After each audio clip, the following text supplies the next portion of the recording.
Group సభ్యులందరికీ నమస్కారం. ఈరోజు మన పారంపర వైద్యంలో ఒక యోగాన్ని మీకు చెప్తున్నాను. ఇక్కడ మీరు చూస్తున్నటువంటిది గురుభస్మం.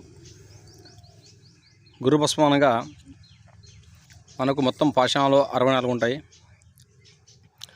వీటిల్లో గురువులు 9 మహాగురువులు ఉంటారు. అలాగే 3 మహాగురువులు ఉంటారన్నమాట. ఇందులో ప్రధానమైనటువంటిది మైలుదుత్తం. ఆ యొక్క భస్మానికి మేము తయారు చేసాము. ఇక మీరు చూసినట్టు ఈ రెండు కూడా తాలకము మనిషిల. ఇవి 64 పాషాణాలు కూడా 2 పాషాణాలు. ఈ యొక్క పాషాణాలతో పాటు చాలా వరకు మనం మూలికలు యాడ్ చేసాము. ఇందులో గవ్వలు కూడా యాడ్ చేసాము అన్నమాట. వీటి యొక్క మందు ఇక్కడ మేము ఎందుకు చూపిస్తున్నామంటే, మనకు ప్రజెంటు చాలామంది ఎదుర్కొంటున్నటువంటి సమస్య ఏంటంటే వ్రణము. షుగర్ పేషెంట్లలో 90% ఉన్నారు. షుగర్ లేనటువంటి వాళ్ళు 10%లో ఉన్నారు. ఎటువంటి వ్రణం అయినా కూడా అంటే కొంతమంది పురుగులు కూడా పడి ఉంటాయి. ఇంకా హాస్పిటల్ పోతే ఇంకా దీన్ని ఏం చేయలేము, తీసేయాలంటారు. అట్లాంటి వాటికి కూడా మనము మన సిద్ధ వైద్యంలో మంచి ఉపశమనము చేసుకోవచ్చు. కానీ ఈ సిద్ధ వైద్యం అనేది చాలా గొప్ప వైద్యము. ఇది ఎవరికి అర్థం కాదు. చాలామందికి అంటే పాషాణ వైద్యులకు అర్థమవుతుంది అన్నమాట, మిగతా వాళ్ళకి అర్థం కాదు. ఇటువంటి వైద్యాన్ని మీకు చూపిస్తున్నాం ఇక్కడ. అంటే ఇక్కడ పూర్తి యోగం మీకు చూపించడం లేదు, గమనించండి. జస్ట్ అంటే విధానం మాత్రమే, అంటే కొంచెం ఇలా ఉంటుంది మీకు తెలిసే అర్థం కోసం చూపిస్తున్నాం. ఇక్కడ ఇందాక మీకు నూరినది తాలకము. దీంతోపాటు కొన్ని మన పాషాణాలు సింధూరం కూడా కలిపినాము. ఇవన్నీ నూరి కొన్ని మూలికలు చేర్చి యాడ్ చేసామన్నమాట. ఎటువంటి వ్రణమైనా కూడా మీ ఇంకా పార్ట్ తీసేయాలంటారు కదా, అటువంటి వ్రణమైనా కూడా అంటే అందుకు ఉపశమనము మీకు కావాలి అంటే మన వైద్యశాలను మీరు సంప్రదించవచ్చు. మనం కేవలము అనువంశిక వైద్యులం. మేము అనువంశిక వైద్యులం మరియు గురు పరంపర వైద్యులం మేము.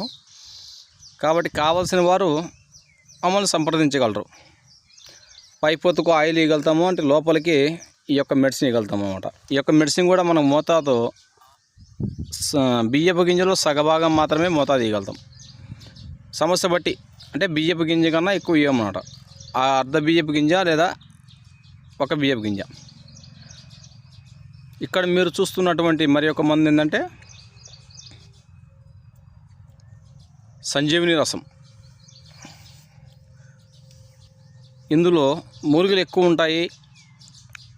సిద్ధ వైద్యం అనేది కొంచెం 1%లో అట్లా ఉంటుంది అన్నమాట. ఎందుకంటే మనకు దీంట్లో బేసిక్గా మనకు పనిచేయాలంటే సిద్ధ వైద్యం యాడ్ అవ్వాలి. ఈ యొక్క మందుతో మీకు దాదాపు లేదంటే సర్వవ్యాధులు మీరు పోగొట్టుకోవచ్చు. సర్వవ్యాధులు అంటే సర్వము పనిచేస్తుంది. ఎందుకంటే ఇక్కడ మనకు వచ్చినటువంటిది అంటే మనకు గ్రంథ విస్తారంలో మనం చూసినటువంటి ఏంటంటే మా గురువులు పెద్దలు ఇచ్చినటువంటి వైద్యంలో దాదాపు 90 రోగాలకు ఈ యోగం చెప్పారు. 90 అంటే మనకు ప్రజెంట్ ఉన్న కాలంలో అన్ని రోగాలు ఉన్నాయి కాబట్టి సర్వరోగాలు మీకు చెప్పినాము. ఇంకా వేరే యోగాలు కూడా ఉన్నాయి. అయితే ఏంటంటే అనుపానాలు మార్చుకోవాలి. ఇక్కడ అనుపానాలు మార్చుకుంటుంటే అన్ని రోగాలకి ఇవ్వచ్చు. ఇక్కడ మీరు చూస్తున్నటువంటిది ఇక్కడ మీకు ఇక్కడ కవర్లో వేసి వెయిట్ చెక్ చేస్తున్నాం కదా, ఇదే మనకు కాపర్ సల్ఫేట్ అంటారు. అంటే మైలుదుత్తము యొక్క భస్మము. ఇది తూకం చెక్ చేస్తున్నారు ఇక్కడ. దీంతో కాబట్టి ఇంకా మూలికలని యాడ్ అవుతాయి. ఇక్కడ మీరు కవర్లో చూస్తున్నటువంటిది గవ్వల సున్నము. సున్నం అంటే ఏంటి? సున్నము పసుపు కలిపితే మనకి ఎర్రగా అవుతుంది, పారాణి అవుతారు అన్నమాట. కాబట్టి దానికి గుర్తు అన్నమాట. ఇక్కడ మీరు పౌడర్ చూస్తున్నది ఎండు ఖర్జూరంలో పౌడరు. ఇందులో ఇంకా త్రికటకాలు, త్రిఫలాలు, అలాగే అశ్వగంధ, శతావరి, దీంతో పాటుగా వేప చెక్క, నల్లేరు, కలబంద, ఇట్లా చాలా రకాల మొక్కలు ఇందులో ఒక 64 రకాలు కలిసినాయి అన్నమాట. ఇవన్నీ కలిసి మీకు ఇక్కడ మందు తయారు జరిగింది. ఇక్కడ మందు తయారు చేయించడంలో మనము సంజీవిని రసం ఒకటి, వ్రణ సంజీవిని ఒకటి, అలాగే కిడ్నీ ధార ఒకటి డ్రాప్స్ కూడా. అంటే ఇది ఎటువంటి దశలలో కూడా మనము స్టేజీలని ప్రజెంట్ మనము అల్లోపతి విధంగా ప్రజెంట్ మనము ఈ స్టేజ్ ఆ స్టేజ్ అని చెప్పి మనం చాలా దగ్గర మనం అనుకుంటున్నాం. కానీ ఆయుర్వేద ప్రకారం అంటే మనకు అనువంశిక వైద్య ప్రకారము ఎటువంటి స్టేజీలు లేవండి.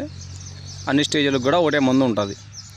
దీంతో చాలా వరకు మనకు ఉపశమనం జరుగుతుంది. ఇక్కడ మీకు చూపించినట్టు వైద్యం కూడా వేరొక కేసుల వరకు చేసినాము. కాబట్టి మన వైద్యం కావాల్సిన వారు సంప్రదించగలరు. ధన్యవాదములు.